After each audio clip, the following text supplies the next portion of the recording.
Good morning, dear students. Today we will start third part of the chapter Children at Work. There is a row of huts near some dirty puddles. Outside one of the huts, Jaya dumps her sack. Grateful to his friend, Velu thinks of the days ahead. Jaya and Velu walked along the roads for half an hour until they came to a bridge across a dirty trickle of water. We are in Triplicane now. See that's Buckingham Canal, said Jaya. जय और वेलू half an hour फिर पैदल चले और उसके बाद वो आए एक ब्रिज को क्रॉस करके एक बहुत ही गंदे पानी की एक कैनल थी उसके पास वो लोग आए। जया ने वेलू को बताया कि ये जो है ट्रिप्लिकेन है, हम यहाँ पे आ गए हैं और ये देखो ये जो है बकिंगम कैनल है। ऐसा जया ने वेलू से बोला। वेलू स्टेयर्ड, वेलू ने घूर के देखा। This was a canal. ये वेलू एकदम शॉक्ड हो गया कि क्या ये कैनल है। Near some puddles of water was a row of the strangest huts he had ever seen. क्योंकि वेलू एक विलेजर था और वेलू ने देखा था गांव में जो एकदम क्लीन रिवर्स होती हैं, कैनल्स भी एकदम क्लीन वाटर की होती हैं। तो वेलू को बहुत आश्चर्य हुआ देख के कि कितनी गंदी यहाँ पे कैनल्स हैं। और तभी वहाँ पे उन गंदे पानी के जो कैनल थी उसके पास वेलू ने देखा बहुत अजीब से घर बने हुए थे जो उसने इससे पहले कभी नहीं देखे थे। They were built out of all sorts of things. उन घरों में हर तरीके की चीज़ लगी हुई थी। कैसी? मेटल शीट्स, मेटल की शीट्स लगी हुई थी, टायर्स भी लगे हुए थे, ब्रिक्स भी लगी हुई थी, वुड भी थी और प्लास्टिक भी थी। Because they were rag pickers, so they use to put everything in their house. कुछ भी उन्हें मिलता था उस सारी चीज़ों को उन्होंने अपने घर में लगा रखा था। They stood crookedly and looked as if they would fall any moment. और वो घर जो थे कैसे लगते थे? एकदम टेढ़े मेढ़े खड़े हुए थे और ऐसा लग रहा था कि किसी भी मोमेंट पे ये घर जो है वो गिर जाएंगे।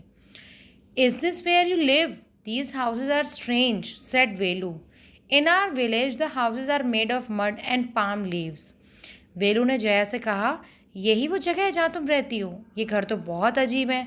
मेरे गांव में जो घर होते हैं वो कैसे बने होते हैं? मिट्टी से और पाम लीव से। Jaya went around to one of the huts and dumped her sack outside, then she picked up an empty one. Jaya गई उस उन्हीं एक हट के पास वो गई और वहाँ पे उसने अपना जो बैग था उसको रखा और एक दूसरा खाली बैग उठा लिया। लेट्स गो, जया ने बोला वेलू से, लेट्स गो, चलो चलते हैं। She turned to Velu and gave him a shove. At least help me now. Here, wear these and come with me. क्या हुआ? जया मुड़ी और जया ने वेलू को एक शोव दिया और क्या बोला कि मुझे अब हेल्प करो। मतलब नाउ जया वांट्स दैट, क्योंकि जया ने वेलू के लिए फूड अरेंज किया था, अब वेलू जो है जया की हेल्प करे उसके काम में।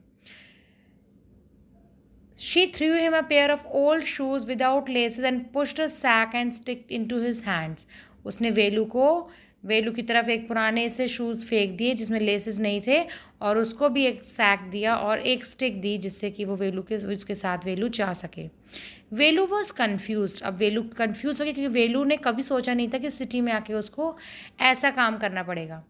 What work did she want him to do with these things? क्या चाहती थी जया कि वेलू से वो क्या करवाना चाहती थी इन अजीब सी चीज़ों के साथ? The only work he had ever done was on the land owners farm, weeding and taking cows out to grace.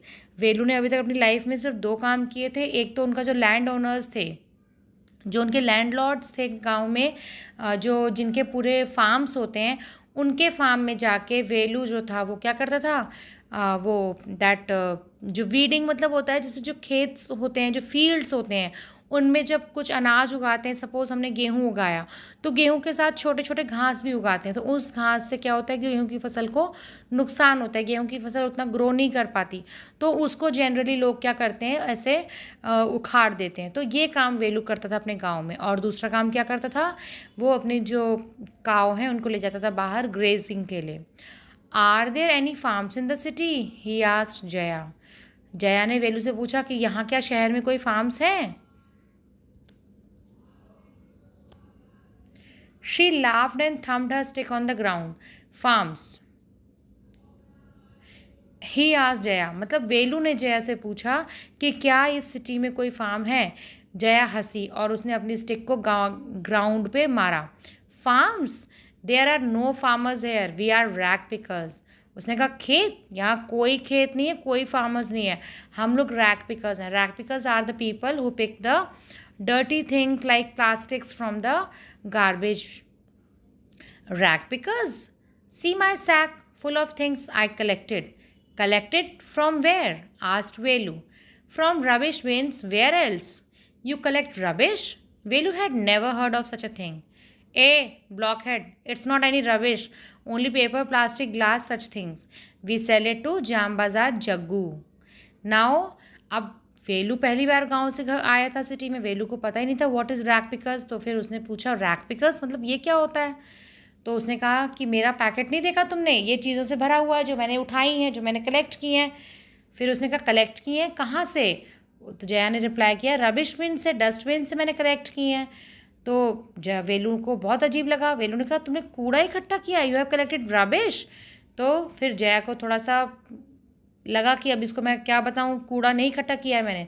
तो Jaya said no it is not rubbish, इसमें सिर्फ प्लास्टिक है, पेपर है, ग्लास है, और इसको हम जाके जाम बाज़ार जग्गू के पास हम लोग बेच देते हैं। Velu was puzzled, he had heard of people throwing away rubbish but why would anyone want to buy rubbish. Velu ने, क्योंकि कभी ये तो वेलू को मालूम था कि लोग जो है कूड़ा गांव में फेंकते हैं, लेकिन वेलू को ये नहीं पता था कि कोई कूड़ा को वापस खरीदेगा क्यों। Who's Jam Bazaar Jaggu? Why is he buying all this? फिर वेलू ने पूछा कि कौन है ये जाम बाज़ार जग्गू और ये सब चीज़ें वो क्यों खरीदता है। You think he buys it for show, he sells it to a factory, come on I don't have time to waste like you. Jaya ने कहा तुम्हें क्या लगता है कि वो सारी चीज़ें शो के लिए खरीदता है? अपने घर में कोई शोकेस थोड़ी लगाता है, वो ये चीज़ें बेचता है जाके फैक्ट्री में, और वहाँ पे ये चीज़ें जो है रिसाइकिल हो जाती हैं।